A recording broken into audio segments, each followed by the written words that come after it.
Si Barbie Hsu ay ipinanganak noong October 6, 1976 sa Taiwan.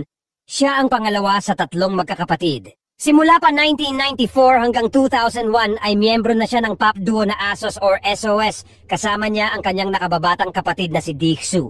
Nagsimulang nakilala ng husto ang kanyang pangalan sa showbiz noong isa siya sa bumida sa teleseryeng Meteor Garden. At simula noon ay nagkaroon na siya ng kaliwat-kanang mga proyekto at endorsements. Kinilala din ang kanyang husay sa pag-arte noong ilang beses siyang na-nominate bilang Best Actress. Noong 2012, nang pinarangalan siya ng Macau International Movie Festival bilang Best Actress para sa pelikulang Crocchila. Bilang isang magandang artista naman, siya ay nagkaroon rin ng mga karelasyon noon. Siya ay nagkaroon noon ng relasyon sa isang former Taiwanese television host at actor na si Blackie Chen.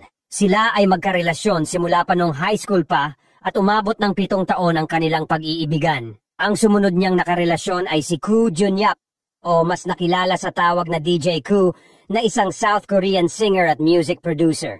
Ang kwento ng love story ni na Barbie at Koo ay parang telenovela. Sila ay unang nagkita noong 1997, noong nakita ni Barbie si Koo na nagtatanghal sa isang concert sa Taiwan.